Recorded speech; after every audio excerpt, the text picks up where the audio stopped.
Buenas noches, ¿cómo están? Espero que todos sigan bien. Estamos empezando esta noche voy a empezar, mejor dicho, dándole unos anuncios parroquiales que es de interés para todos. En primer lugar, ya consensuamos con los delegados la fecha del primer parcial que queda fijada para el viernes 5 de junio. Vamos a estar utilizando la plataforma de Classroom Google a los efectos de realizar, ¿verdad? Estos parciales, este primer parcial. Y buenas noches, ¿cómo están? A ver, un ratito, voy a quitar esto porque se me llena la pantalla y parece como que me confundo. Bueno, les estaba diciendo entonces, voy a repetir. Con los delegados se ha consensuado como fecha para el primer parcial de la materia Derecho Sucesorio, turno noche, primera sección, para el viernes 5 de junio. El horario les vamos a comunicar lógicamente con la antelación del caso. Por otra parte, la plataforma que vamos a estar utilizando es la de Google Classroom. La modalidad va a ser multiple choice. Como en todos los años, no va a haber muchos cambios al respecto. Lógicamente sí, en el sentido, ¿verdad?, de la plataforma, lógicamente ese va a ser el cambio fundamental. Pero en cuanto, digamos, al contenido, prácticamente lo mismo. Y como les dije, multiple choice, va a haber solamente una, les vamos a plantear varias opciones y solamente una va a ser la correcta. Por otra parte, todo lo que sea el tiempo de duración, etcétera, etcétera, no se preocupen que les vamos a estar comunicando también la clave de acceso, ¿verdad?, a la página donde vamos a compartir, ¿verdad?, el parcial, y a la que ustedes van a tener que ingresar también. Les vamos a socializar en estos días nomás. Lo que pasa es que con los profesores auxiliares estamos queriendo organizar, ¿verdad?, todo bien, y una vez que tengamos todo organizado, entonces arrancamos, ¿verdad?, con nuestra clase desde Google Classroom. Asimismo, yo les había dicho que iba a hacer estas clases ya desde esa plataforma, pero al final me pareció conveniente nomás, ya que iniciamos en Facebook, continuar y terminar en Facebook, porque efectivamente esta es la última clase que corresponde al desarrollo del programa. Es decir, con esto concluimos el programa de Derecho Sucesorio, porque sabemos, ¿verdad?, que esta materia tiene 20 unidades. Entonces hoy yo voy a estar desarrollando la unidad 20, que trata de del albacea o ejecutor testamentario. Entonces, con estos anuncios, creo que ya más o menos van a poder administrar su tiempo a los efectos de comenzar a estudiar. No les voy a decir específicamente ya, pero creo que este primer parcial va a abarcar desde la bolilla 1 hasta las 7. Si de por ahí hay algún cambio, yo les voy a estar anunciando otra vez con tiempo. Pero en principio vamos a quedar, y digo en principio por si haya un cambio posterior, que para el contenido de este primer parcial entonces quedamos con la unidad 1 hasta la 7 inclusive. Entonces el temario de este primer parcial va a enfocar estas unidades con exclusividad y con el límite hasta la unidad 7, y vuelvo a repetir, inclusive. Mi intención también es dar una clase de repaso antes del primer parcial. Como ya estamos terminando el programa, entonces vamos a ver cómo nos organizamos para que yo pueda acercarles clases de repaso. Entonces eso les va a servir un poco para rememorar todas las unidades que ya comenzamos a ver y a dar a partir de febrero. Seguramente ya no tendrán fresca en la memoria muchas de las cosas que vimos. Entonces, para facilitarles el estudio, vamos a estar dando esas clases de repaso, sobre todo antes de los parciales. Bueno, con esto creo que ya termino los anuncios previos y ya me voy a enfocar ahora a desarrollar la lección 20, vuelvo a repetir, que es la última bolilla del programa o unidad del programa.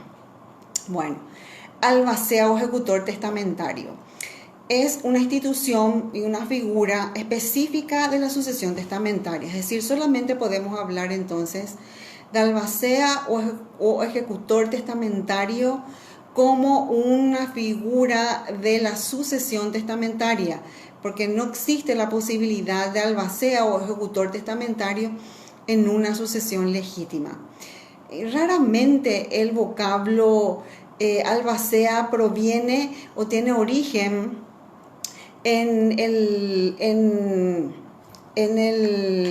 o mejor dicho, es una expresión árabe, en el idioma árabe. ¿Por qué? Porque hasta el siglo XV, no sé si ustedes se acordarán, los musulmanes ocuparon la península ibérica. Entonces, como una, digamos, reminiscencia, como un recuerdo de esa ocupación, este vocablo que fue utilizado queda incorporado entonces en esa región y se lo utilizó entonces, se lo viene utilizando desde hace mucho tiempo. Entonces, vuelvo a repetir, la palabra albacea tiene origen árabe. ¿Y qué significa ejecutor? Entonces, ¿qué implica o qué significa el albacea testamentario? Es la persona designada por el testador a los efectos de que ejecute su testamento, es decir, que cumplan las disposiciones insertas en el testamento. Este albacea, justamente por el origen del nombre, es que también es denominado ejecutor, es decir, es lo mismo decir y se puede utilizar en forma sinónima el vocablo albacea o ejecutor testamentario. Ahora bien, ¿quién nombra al albacea? ¿Cómo se lo nombra? ¿Por qué se lo nombra? Son preguntas que vamos a ir contestando en la medida que vaya desarrollando esta unidad. Entonces, ¿quién designa el albacea? El testador. Prácticamente la única persona que puede designar al albacea o ejecutor testamentario es el testador y lo designa en su testamento y le encarga la misión y le da las facultades para que pueda cumplir las disposiciones testamentarias.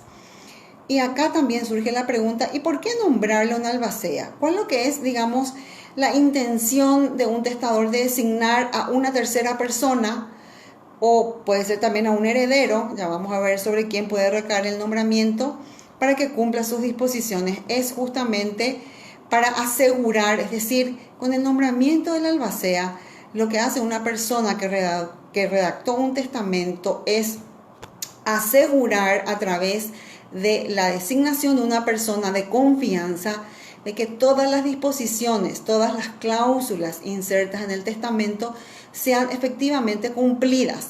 Porque muchas veces sabemos que los herederos instituidos, que como, digamos, dueños del patrimonio y administradores del patrimonio transmitido a través de una sucesión testamentaria, tienen la obligación también de cumplir las mandas y disposiciones del testador. Sin embargo, a veces por esas cuestiones de rencillas que ocurren entre ellos o rivalidades que hay, dejan de cumplir las disposiciones testamentarias o se ponen en concierto y dicen, no vamos a hacer caso nomás a lo que dijo papá, o para qué vamos a entregar tal legado, etcétera, etcétera. Entonces, justamente para asegurar que lo que dispuso el testador se cumpla en situaciones en las que, por ejemplo, los herederos no lo quieren hacer, el testador confía la ejecución de sus disposiciones a un ejecutor testamentario. Esta designación puede recaer en un heredero. Puede ser cualquiera de los instituidos en el testamento, puede ser un legatario, pero normalmente es una tercera persona, es decir, una persona de confianza que no es heredero del testador. En la generalidad de los casos, el que designa es el propio testador. Ahora bien, en situaciones en las que, por ejemplo, el testador designó un albacea, y esto por las razones que sea, o porque dejó de cumplir, ¿verdad?, esa función, ya sea porque renunció, porque se murió, y en la medida que haga falta de un albacea a los efectos de que se cumplan las cargas, las mandas impuestas por el testador en el testamento, en forma excepcional, los herederos también pueden ellos mismos designar un albacea o ejecutor testamentario. Pero la regla es que la designación del albacea o ejecutor testamentario la realiza el testador en su testamento. Y excepcionalmente entonces, en esas condiciones o circunstancias que les mencioné, los herederos podrían entonces designar también albacea. El instrumento en el que se designa albacea es el testamento, es decir, entre las cláusulas dispuestas por el testador en el testamento, entonces puede también incluir la designación del ejecutor testamentario, pero no obligatoriamente ni necesariamente tiene que ser en el testamento, porque puede darse el caso que una persona, en este caso el testador, redactó y concluyó su testamento, pero no designó albacea, y con el correr del tiempo se da cuenta que efectivamente para que se cumplan sus disposiciones haría falta y necesitaría la designación de un albacea, de una persona de su confianza que fielmente va a cumplir con todo lo que él dispuso. Entonces, redacta un instrumento posterior que tiene que reunir todas las formalidades del testamento, y eso vale como institución de albacea. Es decir, que el albacea puede estar designado en el testamento mismo redactado por el testador, o también por otro instrumento posterior, siempre que reúna todas las formalidades para la redacción o confección de un testamento. El albaceazgo o la función del albacea o el cargo albacea tiene características peculiares. Una de ellas es que es voluntario. ¿Voluntario en qué sentido? En el sentido de que el testador no está obligado a nombrar albacea o ejecutor testamentario. Es decir, el testador redacta su testamento y si ve la necesidad de nombrar albacea, lo nombra. Y si no, no lo nombra y no pasa absolutamente nada. Entonces depende de la voluntad del testador que redactó su testamento la designación del albacea. Pero también es voluntario desde el punto de vista del albacea designado, en el sentido de que una vez que se produce el fallecimiento del testador y que el testamento cobra vida, porque ya sabemos que es un acto válido a partir de su redacción, pero para que tenga eficacia hay que esperar la muerte del testador. Una vez entonces que murió el testador, se entera el albacea o ejecutor testamentario, que podría ser un amigo de confianza del testador, que ha sido designado como su albacea y tiene plena, absoluta libertad de aceptar o no ese cargo. Entonces, si lo acepta voluntariamente, y si no lo acepta también voluntariamente dice o expresa: no quiero ser albacea. Entonces, no es que el cargo es obligatorio para la persona designada.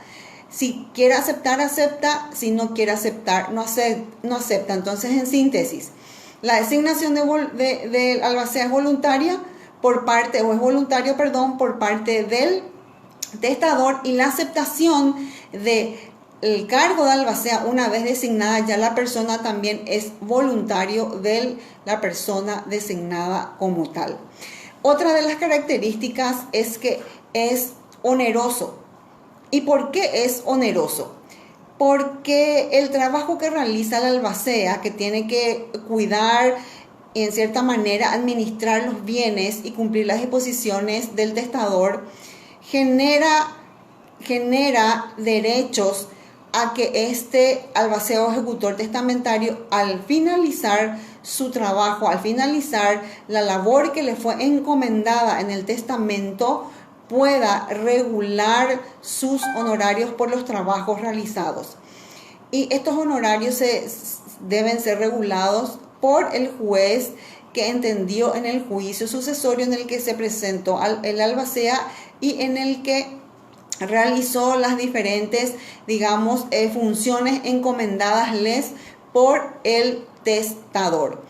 Y para regular los honorarios del albacea o ejecutor testamentario, ¿qué es lo que va a tener en cuenta el juez? Va a tener en cuenta dos factores.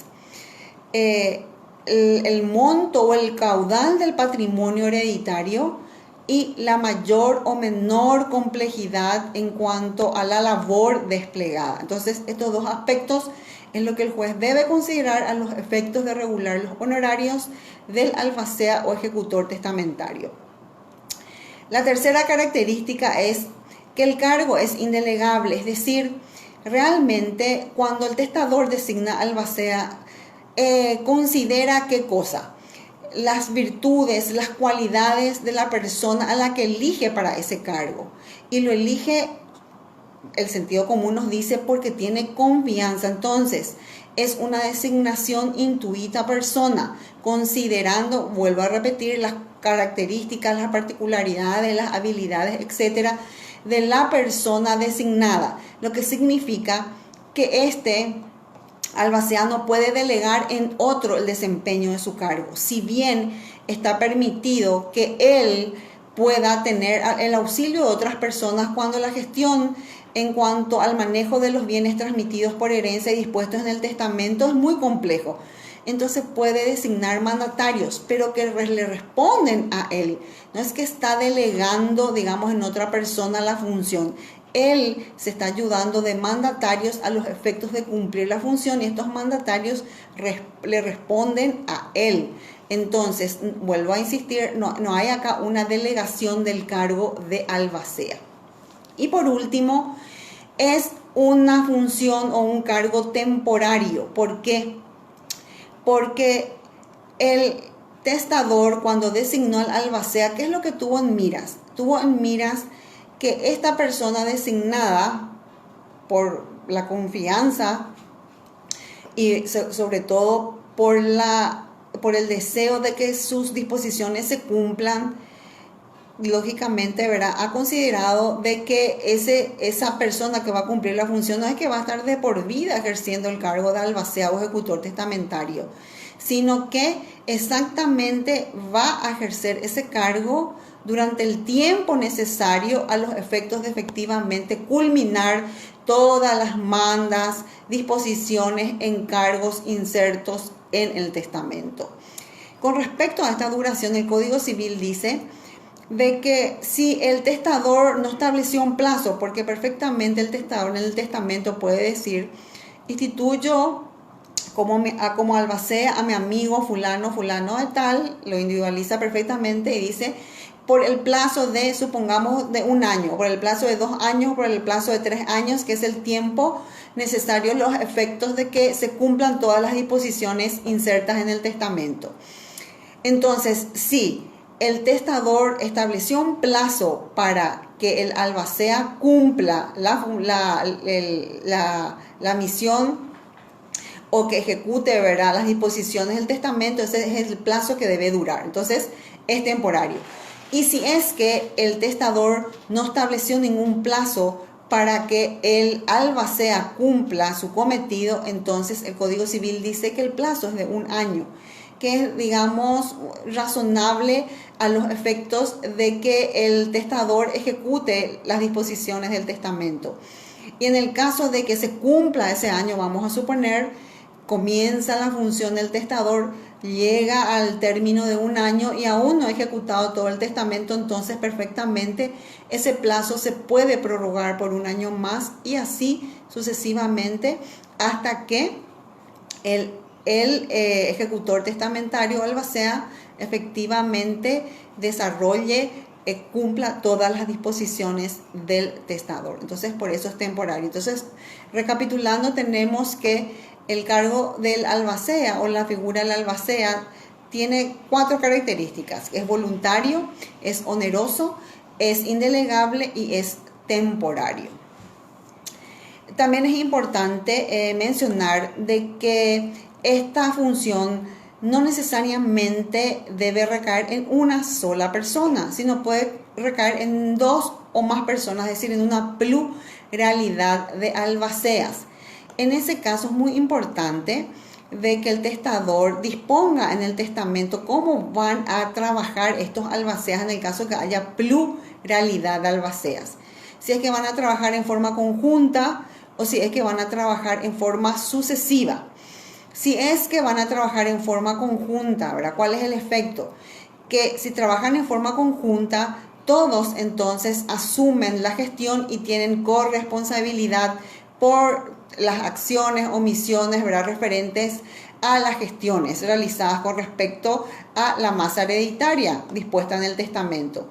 Y si es en forma sucesiva, si trabajan en forma sucesiva, es decir, vamos a suponer los primeros 6 meses del albaceazgo trabaja uno de los albaceas, el otro nombrado trabaja en los siguientes o los subsiguientes 6 meses. En ese caso, entonces, cada albacea es responsable exclusivamente de las gestiones realizadas en el tiempo que ha desempeñado la función. Entonces, digamos que no hay una corresponsabilidad, sino una responsabilidad individual de cada uno por las gestiones realizadas en el tiempo que a cada cual le tocó desempeñar la función de albacea.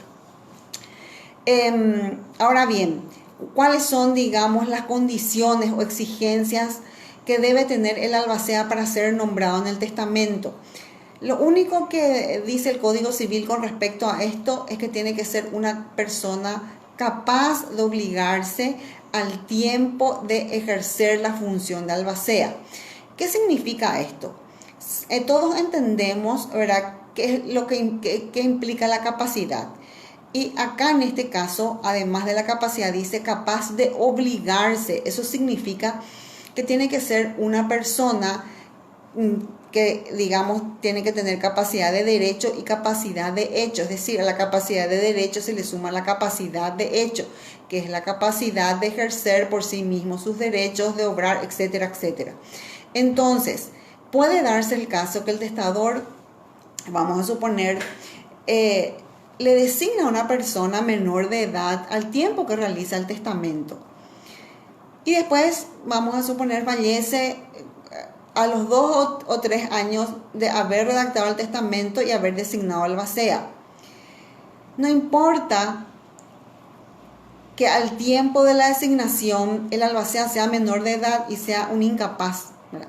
Un incapaz de hecho, de derecho sabemos que es, pero acá el requisito para ser albacea es capacidad de derecho y de hecho, capacidad de obligarse, una capacidad de hecho. Bueno, entonces, al morir el testador, esta albacea ya tiene la mayoría de edad, entonces ese nombramiento va a ser plenamente eficaz, va a tener plenamente eficacia y va a ser válido, porque al momento en que el albacea ejerza y asuma esa función, va a tener plena capacidad de obligarse, porque ya va a ser mayor de edad. Entonces va a tener capacidad de derecho y capacidad también de hecho.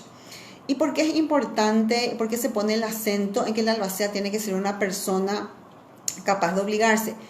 Porque el albacea contrae también obligaciones cuando asume ese cargo. ¿Por qué?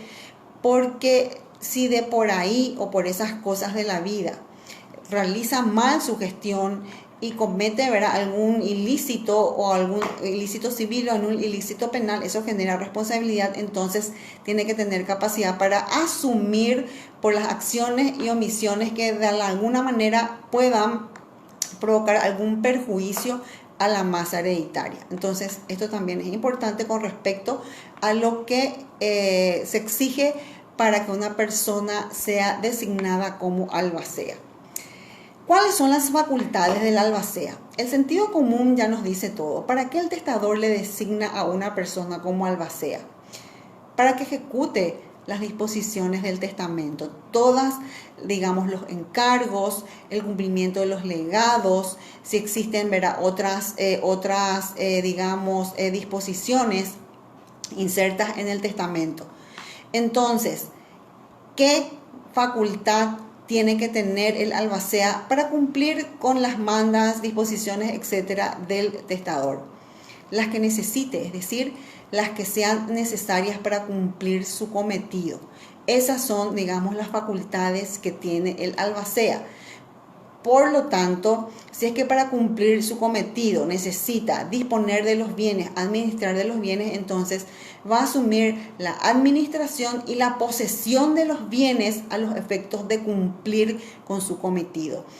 Realmente, si hacemos, ¿verdad?, un paralelismo de la figura del albacea con la del administrador, hay muchísimas similitudes, porque realmente lo que hace el albacea en cierto sentido es gestionar los bienes, administrar los bienes a los efectos de poder cumplir las disposiciones del testador. El inconveniente con respecto a la figura del albacea surge cuando en la sucesión testamentaria el testador instituyó herederos y también albacea. Entonces ahí parece que o podría, ¿verdad?, darse ciertas controversias, ¿verdad? ¿Por qué? Porque el albacea podría en cierta manera exigir realizar determinados actos que de repente los herederos, ¿verdad?, no estén de acuerdo. Y también porque para realizar estos actos los albaceas tienen potestades que pueden chocar, ¿verdad?, con los derechos, ¿verdad?, que tienen los herederos. Acá hay que entender, y esto es muy importante, en este caso de coexistencia de herederos y albacea, acuérdense que los herederos como tales tienen la titularidad de los bienes a partir del fallecimiento del causante. El albacea no es titular de los bienes. El albacea es una especie, ¿verdad?, de gestor de esos bienes, en el sentido, ¿verdad?, de que va a asumir la posesión de aquellos bienes que sean necesarios a los efectos de cumplir, por ejemplo, las mandas o de entregar los legados. En este caso, entonces, no es que va a ser incompatible la existencia o la coexistencia de los herederos con la de los albaceas. Los herederos van a asumir la titularidad, es decir, la propiedad y posesión de los bienes, de todos los bienes que, digamos, no entren en las disposiciones, por ejemplo, de legados y mandas, porque con respecto a estos bienes, sí, el albacea, a los efectos de cumplir con los legados, por ejemplo, impuestos a favor de terceros u otros cargos o mandas, si va a necesitar tomar la posesión de los bienes, va a tomar la posesión de los bienes, y eso para nada va a ser incompatible con el derecho de los herederos. No sé si me están entendiendo. Bueno, entonces, el albacea va a cumplir con las disposiciones insertas en el testamento, y los herederos, por su parte, van a seguir con la administración de todos los bienes de la masa hereditaria, a excepción de estos bienes de los que toma posesión el albacea a los efectos de cumplir las disposiciones insertas en el testamento. Y algo muy importante, los herederos no van a poder adjudicarse los bienes, no van a poder disponer de ninguno de los bienes hasta que efectivamente el albacea cumpla con todas las disposiciones referentes a legados, a encargos, a mandas, etc.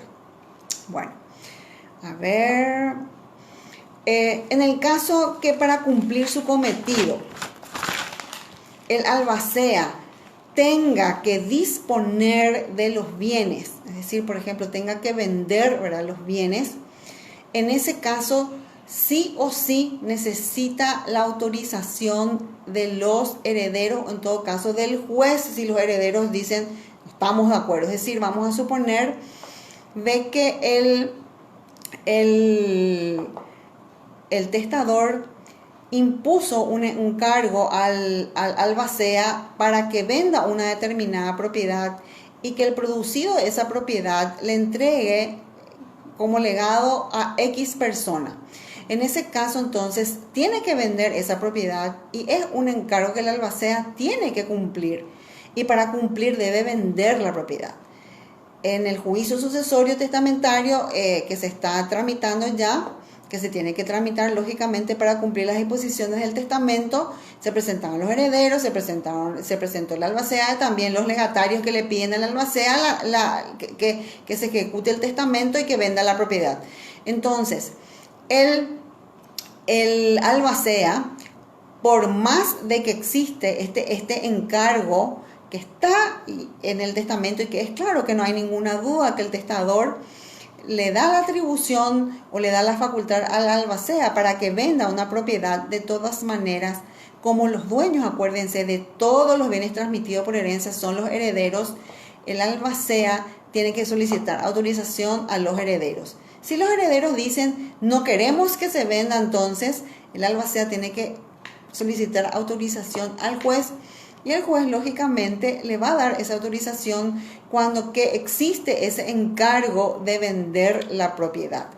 A lo que voy es que aunque el propio testador le encomiende al albacea realizar ciertos actos de disposición como la venta o grabar un bien, etcétera, etcétera, y los herederos se oponen, igualmente puede obtener la autorización a través del juez. Y en el caso, ¿verdad?, de que no se opongan, es decir, de que aparentemente no haya ningún problema, de todas maneras, el albacea, en calidad de ejecutor testamentario, siempre tiene que pedir autorización a los herederos para realizar actos de disposición, porque acuérdense, él no es el dueño del patrimonio.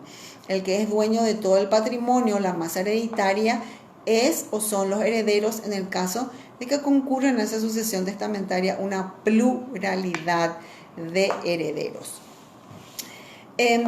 Una vez que el albacea efectivamente cumpla con todas las disposiciones, con todos los encargos del testador, ya no tiene razón de ser su permanencia en el juicio sucesorio testamentario. Esto es muy importante porque creo que no les dije a los efectos, ¿verdad?, de que baje la línea en la parte procesal. Todos estos trabajos, todas estas actividades que realiza el albacea, lo realiza en el marco del juicio sucesorio testamentario. Acuérdense que cuando una persona dispone de sus bienes vía testamento, a los efectos de la ejecución de ese testamento, sí o sí se tiene que abrir el juicio sucesorio testamentario, sobre todo cuando los bienes dispuestos en el testamento son de carácter registrable, porque los herederos van a necesitar de la autorización del juez a los efectos de que los bienes dispuestos en el testamento puedan ser inscritos al nombre de cada uno de los herederos. Y también por una cuestión de que fuera de la tramitación judicial, digamos, los herederos o legatarios no es que se pueden partir así nomás entre ellos, prescindiendo del juicio sucesorio, los bienes dispuestos en el testamento. Siempre, lógicamente, que se trate de bienes registrables que, a los efectos de que cada uno de los herederos o legatarios adquiera definitivamente la propiedad, necesitan de la decisión del juez con respecto a la adjudicación de estos bienes a cada uno de los herederos y legatarios. Entonces, todas estas cuestiones que yo les comenté, de la aceptación del cargo, de la gestión realizada, ¿verdad?, por el albacea, con respecto a cumplir con las disposiciones del testador, se llevan a cabo en el marco del juicio sucesorio. Operativamente, ¿cómo esto acontece? Voy a hacer, ¿verdad?, cortito, les voy a explicar en forma cortita. Muere una persona que ha dispuesto de sus bienes por testamento y ha nombrado también albacea. Acuérdense también, esto es muy importante, la designación de albacea es de carácter unilateral, en el sentido que cuando el testador designa albacea no necesita del consentimiento del albacea designado en el testamento. Lo designa y punto. Este albacea inclusive puede no saber que ha sido designado albacea. Ahora bien, muere el testador que dispuso de sus bienes a través de testamento, ya sea testamento hológrafo, testamento cerrado o testamento por acto público, y también designó ejecutor testamentario. Entonces, una vez que ocurre ese fallecimiento, para la ejecución de las disposiciones testamentarias, para la distribución de los bienes a los herederos, para cumplir con los legados, se debe abrir el juicio sucesorio testamentario. En este caso, sabemos que los que abren un juicio sucesorio testamentario son los que tienen interés. ¿Y quiénes son los que tienen interés? Los instituidos herederos, los legatarios. Entonces, son ellos los que deben abrir el juicio sucesorio. También solamente en el caso de que transcurra el tiempo, el ejecutor testamentario se anoticia o le cuentan de que ha sido nombrado ejecutor testamentario, se comunica, ¿verdad?, con los herederos y les dicen, bueno, yo realmente me llevé la sorpresa, había sido que fulanito de tal me designó como ejecutor testamentario y tengo toda la intención de aceptar ese cargo y ejercer efectivamente el cargo, para lo cual es necesario abrir la sucesión, el juicio sucesorio testamentario. Y los herederos le dicen, no tenemos intención todavía de abrir. Entonces, el albacea le insiste a los herederos e incluso a los legatarios, estos no abren el juicio sucesorio testamentario. Entonces, solamente en esos casos se le da la legitimidad a esta albacea, que realmente no debería abrir él el juicio sucesorio, pero sí a los efectos de que efectivamente se cumplan las disposiciones testamentarias que están en ese testamento, puede iniciar eventualmente el albacea o ejecutor testamentario el juicio sucesorio.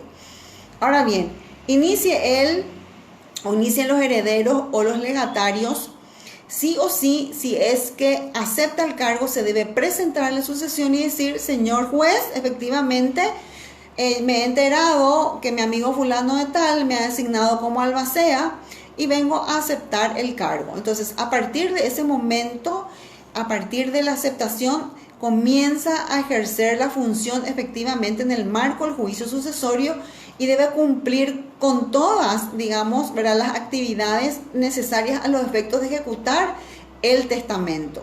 Entonces, puede tomar, vuelvo a repetir, posesión de los bienes necesarios para ejecutar el testamento, puede realizar pagos y efectivamente debe realizar, insisto, ¿verdad?, todas las actividades necesarias para que las cláusulas insertas en el testamento puedan ser cumplidas. Ahora bien, ¿qué pasa? Y ha acontecido, ¿verdad? ¿Qué pasa si de repente se inicia el juicio sucesorio por los herederos y los herederos continúan el juicio sucesorio y el albacea nunca se presenta y ni siquiera el albacea sabe de que ha sido designado albacea y ni sabe que se ha iniciado el juicio sucesorio de aquella persona o de aquel testador que lo ha designado como albacea? En ese caso, entonces, si los herederos se llaman a silencio y pretenden tramitar el juicio sucesorio prescindiendo del albacea, que a veces puede darse el caso porque puede ocurrir que los herederos no deseen cumplir las disposiciones del testador. En ese caso se van a llamar a silencio, después van a tramitar el juicio sucesorio si nadie se percata, se van a adjudicar todos los bienes. Por ejemplo, los legados y otras disposiciones a favor de otras personas no se van a cumplir y no pasa absolutamente nada. Entonces, es muy importante en estas situaciones que tanto el juez que tenga a su cargo la tramitación de ese sucesorio y también el fiscal, al leer el testamento y darse cuenta que hay una albacea, entonces que se le notifique lógicamente si es que se puede saber cuál es el domicilio de esa albacea, para que esa albacea pueda intervenir en la sucesión y ejecutar todas las disposiciones insertas en el testamento. Y ojo, si el albacea quiere aceptar el cargo, acepta, porque puede darse el caso que efectivamente el juez se haya percatado que los herederos ni siquiera intentaron comunicarse con el albacea para contarle que ha sido designado que ha sido designado como tal. Se percata que saben cuál es el domicilio porque se denunció el domicilio, pero no se preocuparon porque se le practique ninguna notificación. Entonces el juez de oficio puede disponer de que en el domicilio denunciado del albacea se le notifique de que ha sido designado en ese testamento como albacea testamentario. Ahora bien, si se le notifica y no se presenta, eso quiere decir de que efectivamente no le interesa asumir el cargo. Entonces no se le puede forzar, porque acuérdense, la designación de albacea es efectivamente voluntario, es decir,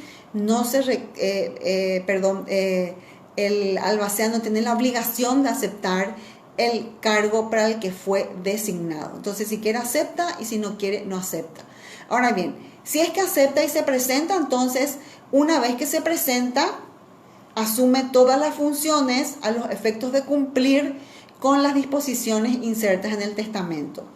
Y una vez que termine su labor, entonces ahí recién le va a pedir al juez la regulación de sus honorarios. Pero ojo, el albacea tiene que rendir cuentas. ¿Y a quién le rinde cuentas? A la sucesión, es decir, a los herederos de todas las gestiones realizadas. Si al rendir cuentas resulta que su gestión fue excelente, que no hay, digamos, ningún daño, ningún perjuicio, ninguna negligencia en su actuación, entonces el albacea puede solicitar en esta etapa, al final ya de su gestión, una vez aprobadas las cuentas de su gestión, puede solicitar entonces la regulación de sus honorarios, y el juez lo va a regular teniendo en cuenta el caudal hereditario y la labor desplegada, es decir, la mayor o menor complejidad y también el tiempo en que se ha desplegado esa labor en ese juicio sucesorio testamentario. Ahora bien, si se objeta esa rendición de cuentas del albacea, entonces acá las cosas se complican. ¿Por qué? Porque si se prueba que existió un mal desempeño, que existió una negligencia, entonces acá los herederos pueden pedir la destitución, y esa es una de las formas en que termina el albaceazgo de esta albacea que estaba cumpliendo funciones en un juicio sucesorio testamentario. Se lo remueve entonces por negligencia, por mal desempeño, y también otra de las causas de remoción es por haber entrado en una situación, digamos, de problemas económicos, y ha solicitado, por ejemplo, su convocatoria de acreedores. En estos casos también esto es una causal para removerlo del cargo al albacea. También es decir, termina la función del albaceazgo no solamente por remoción, sino por haber cumplido su cometido, es decir, cumplió efectivamente todas las disposiciones y mandas del testador, entonces termina su función. Y con esto entonces es el fin del albaceazgo. Otra forma también de finalizar la función del albaceazgo es por su muerte, es decir, en la tramitación del juicio sucesorio, estando cumpliendo la función del albaceazgo, este albacea fallece. Y sabemos, ¿verdad?, que como es un cargo intuita persona, esta función no le transmite a sus herederos. Entonces fallece el albacea y es el fin del albaceazgo ejercido por esta persona. También, lógicamente, puede darse el caso que por las razones que sean, porque existen conflictos o porque es muy complejo el manejo, ¿verdad?, de los bienes, o el cumplimiento de las mandas o disposiciones y cláusulas dispuestas por el testador, el albacea dice: no, ya no quiero yo seguir con esta función. Entonces, ¿qué hace? Renuncia. Entonces, esta también es una forma de poner fin al albaceazgo. En definitiva, entonces, la función del albacea que ha venido ejerciendo, que ha aceptado el cargo, puede terminar por cumplir su función, por renuncia, por remoción y también por su muerte. Entonces, de esta manera se pone fin al albaceazgo. Bueno, creo que con esto he terminado todo lo concerniente al tema que nos aboca esta noche, que es la figura del albacea o ejecutor testamentario. Con esto también finalizo el desarrollo del programa. Esto no quiere decir que en clases de repaso no vayamos tocando otra vez todos, digamos, los institutos y las figuras más importantes que integran el derecho sucesorio, a los efectos, lógicamente, de ayudarles como un repaso para que ustedes estén frescos con respecto, ¿verdad?, tanto a los exámenes parciales y también con respecto al examen final. Dios mediante, tal vez la próxima semana ya estemos comenzando las clases de repaso que les vamos a estar comunicando, lógicamente, a través de la plataforma de Classroom. Por eso, una vez que los profesores les pasen la clave, realmente yo tampoco no es que estoy, para mí también, ojo, esto es todo nuevo. Así que yo también me estoy digamos, tratando de nutrir con clases y con digamos, todos los materiales a los que puedo acceder para incorporarme en este sistema informático que realmente no es tan fácil, pero vamos a salir airosos. Bueno, lo que les quería, ¿verdad?, significar o decir es que se vayan anotando en esa página que corresponde, ¿verdad?, a la cátedra en la plataforma de Google Classroom. Bueno, y con esto me despido de ustedes. Ya estamos prácticamente a las puertas del fin de semana. Entonces les deseo a todos un excelente resto de jornada y que pasen un feliz fin de semana. Nos estaremos comunicando nuevamente la próxima semana y cualquier cosa, por favor, vamos a tratar de canalizar cualquier inquietud que tengan a través del delegado o de los delegados. Ellos se pueden comunicar conmigo o con los profesores auxiliares.